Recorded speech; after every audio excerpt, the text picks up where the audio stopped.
மதுரை மாவட்டம் மேலூர் வட்டம் ஆய்க்கர்பட்டியில் ஒன்றிய அரசு கொண்டு வந்திருக்கிற மிக மோசமான நாசகர அந்த திட்டத்தை நான் முதலமைச்சராக இருக்கின்ற வரையில் எந்த சூழலிலும் அத்திட்டத்தை ஒன்றிய அரசு நிறைவேற்ற முயற்சித்தால் அதை நான் அனுமதிக்க மாட்டேன். கண்டிப்பாக இந்த அரசு அதை தடுத்து நிறுத்தும் என்று அறிவித்த மாண்புமிகு தமிழக முதலமைச்சர் அவர்களுக்கு தமிழக வாழ்வுரிமை கட்சியின் சார்பாக நன்றியை தெரிவித்துக் கொள்கிறேன். இதேபோன்று தமிழக வாழ்வுரிமை கட்சியின் சார்பாக மாண்புமிகு தமிழக முதலமைச்சர் அவர்கள் இந்த பேரவையில் ஒரு தீர்மானத்தை ஏகமனதாக நிறைவேற்ற வேண்டும் என்று ஒரு கவன ஈர்ப்பு தீர்மானம் தந்திருக்கிறேன். ஏற்கனவே 3 ஆண்டு காலமாக தொடர்ந்து அதற்காக வலியுறுத்தி வருகிறேன். அது என்னவென்றால், ஈழத்தில் நடந்த மாபெரும் இனப்படுகொலைக்கு ஒரு சர்வதேச நீதி விசாரணை வேண்டும் என்கிற தீர்மானமும், அந்த மக்களுக்கு நிரந்தர ஒரு தீர்வு என்பது ஈழ மக்களுக்கும் புலம்பெயர்ந்த மக்களிடமும் ஒரு பொது வாக்கெடுப்பை நடத்தி ஒரு நிரந்தர அரசியல் தீர்வை ஏற்படுத்தி தர வேண்டும் என்கிற தீர்மானத்தை மாண்புமிகு தமிழக முதலமைச்சர் அவர்கள் நடப்பு கூட்டத்தொடரிலேயே நிறைவேற்ற வேண்டும் என்ற வேண்டுகோளை உலக தமிழர்களின் சார்பாக, தாய் தமிழ்நாட்டு தமிழர்களின் சார்பாக, என்னுடைய ஒருங்கிணைப்பில் இயங்குகின்ற தமிழர் வாழ்வுரிமை கூட்டமைப்பின் சார்பாக வேண்டுகோள் முன்வைக்கிறேன்.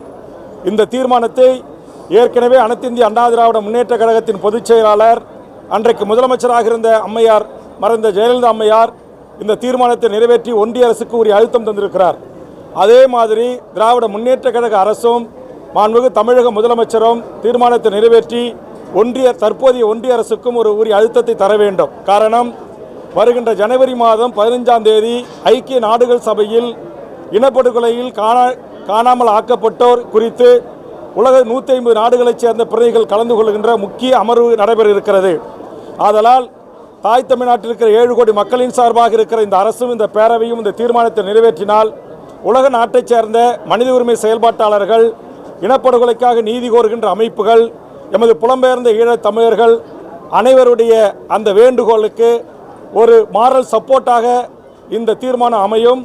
ஆதலால் மாண்புமிகு முதலமைச்சர் அவர்கள் இந்த தீர்மானத்தை இந்த கூட்டத்தொடரில் நிறைவேற்ற வேண்டும். கூட்டத்தொடர் நாளையோடு முடிவதாக இருக்கிறது.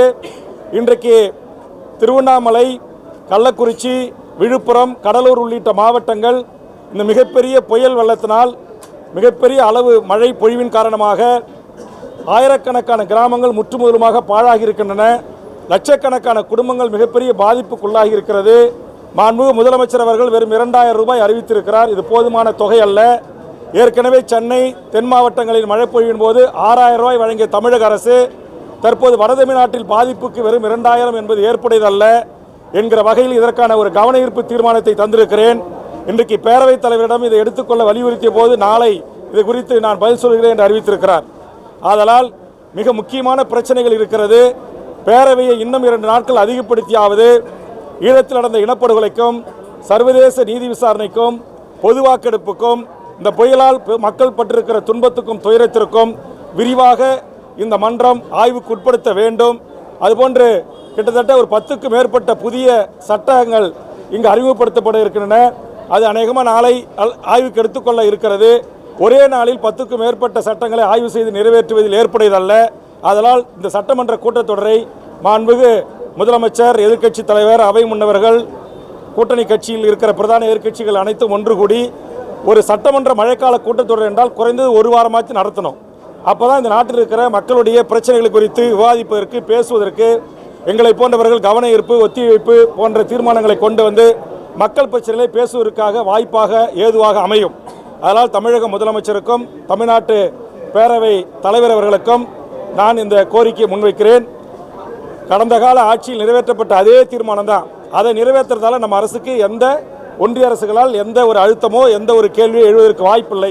இது ஒட்டுமொத்த உலக தமிழர்களின் கோரிக்கை, உலக தமிழ் அமைப்புகளின் கோரிக்கை. 150க்கும் மேற்பட்ட தமிழ்நாட்டு அமைப்புகள் ஒன்று கூடி நாங்கள் தந்திருக்கிற அந்த கோரிக்கை முதலமைச்சருக்கு கடிதமாகவும் நான் வீட்டுக்கே சென்று அவரிடம் தந்திருக்கிறேன்.